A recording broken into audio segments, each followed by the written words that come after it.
दशहरा अथवा विजयादशमी पर क्यों मनाया जाता है, आइए जानते हैं। दशहरा का पर्व प्राचीन काल से ही मनाया जा रहा है।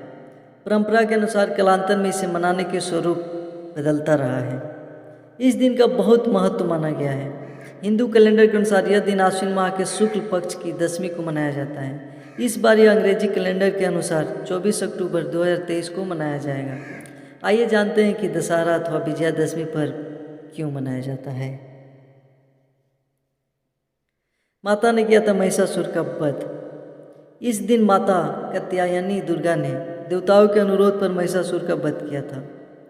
तब इसी दिन विजय उत्सव मनाया गया था।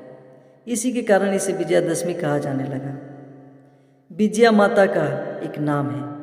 यह पर्व प्रभु श्री राम के काल से भी मनाया जाता था और श्री कृष्ण के काल में भी।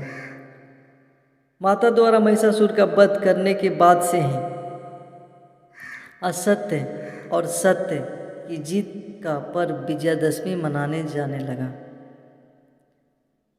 श्री राम ने किया था रावण का वध। वाल्मीकि रामायण के अनुसार भगवान राम ने ऋषि मुख पर्वत पर आश्विन प्रतिपदा से नवमी तक आदिशक्ति की उपासना की थी।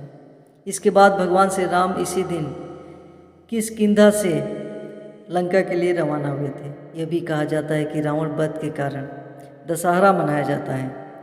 दशमी को श्री राम ने रावण का वध किया था। श्री राम ने रावण का वध करने से पहले पूर्व नीलकंठ को देखा था। नीलकंठ को शिव जी का रूप माना जाता है, अतः दशहरे के दिन इसे देखना बहुत ही शुभ होता है। रावण का वध करने के बाद से ही यह पर्व बुराई पर अच्छाई की जीत की खुशी में मनाया जाता है। पांडवों की जीत। यह भी कहा जाता है कि इसी दिन पांडवों को वनवास हुआ था और वे वनवास के लिए प्रस्थान कर गए थे। इसी दिन अज्ञातवास समाप्त होते ही पांडवों की शक्ति पूजन कर शमी के वृक्ष में रखे अपने शस्त्र पुनः हाथों में लिए एवं विराट की गायें चुराने वाली कौरव सेना पर आक्रमण कर विजय प्राप्त की थी। इसी दिन पांडवों ने कौरवों पर भी विजय प्राप्त किए थे। सती दाह। यह भी कहा जाता है कि इसी दिन भगवान शिव की पत्नी देवी सती अपने पिता दक्ष के यज्ञ की अग्नि में समा गई थी।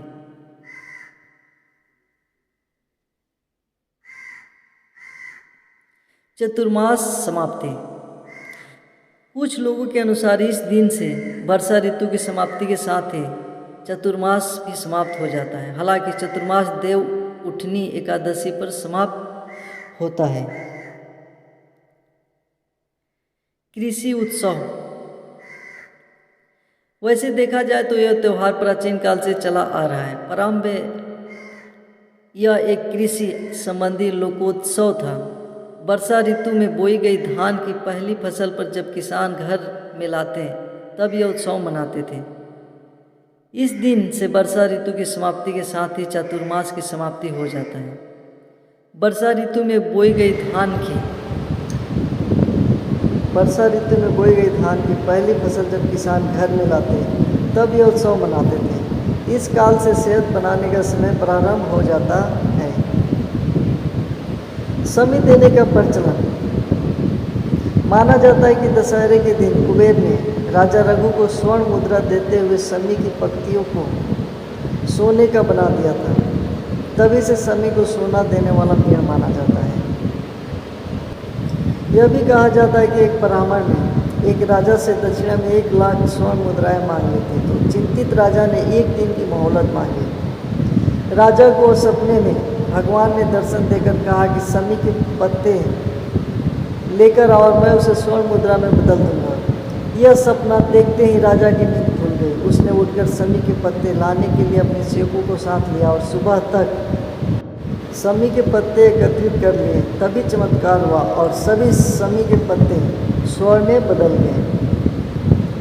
तभी से इसी दिन शमी की पूजा का प्रचलन भी प्रारंभ हो गया।